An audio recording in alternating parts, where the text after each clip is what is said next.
এটা দেখার পরে আপনি 1 মিনিটের জন্য একদম স্তব্ধ হয়ে যাবেন যে ভাই কি দেখলাম আমি। পেছনের এই রোডগুলো দেখে কি মনে হচ্ছে আমি 1 তলায় বা 2 তলায় আছি? মোটেও না, আমি এখন আছি 22 তলায়। আপনার বিশ্বাস না হলে আমি আপনাকে জিনিসটা দেখাচ্ছি, জাস্ট এটা দেখে রাখেন। এবং আমি এখন যাব ওই প্লেসটাতে গেলে আপনি দেখতে পারবেন যে আমি আসলে এখন কত তলায় আছি।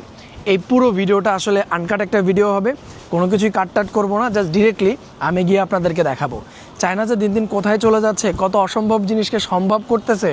আপনি এই জিনিসটা দেখলে বুঝতে পারবেন, আপনার কল্পনা শক্তিকেও চায়না পেছনে ফেলে দিবে। দেখেন এই পুরো প্লেসটা দেখে আপনার কি মনে হচ্ছে? এখানে এই যে দোকানপাট এগুলো সবই আসছে, দেখেন মানে একদম ওপেন প্লেস। এবং আমরা যেই প্লেস থেকে আসলাম ওইটা হচ্ছে ওই প্লেসটা, এবং ওখানে গাড়ি টাড়ি এগুলো সব চলতেছিল।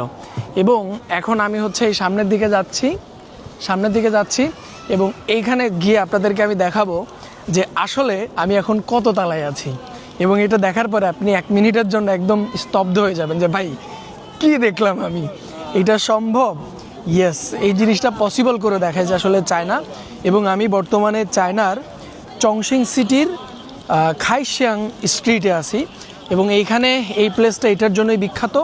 এবং আমি জাস্ট আপনাদেরকে দেখাচ্ছি যে এইখানে এই আজব এই যে 22 তলা 23 তলা বা 1 তলা 10 তলা এটার আসলে মেইন জিনিসটা আসলে কি, জাস্ট এটা দেখেন। আমি চলে আসছি এইখানে। আমি যদি আপনাকে দেখাই, জাস্ট এইবার একটু নিচের দিকে আপনি তাকান, এটা কত তলায়?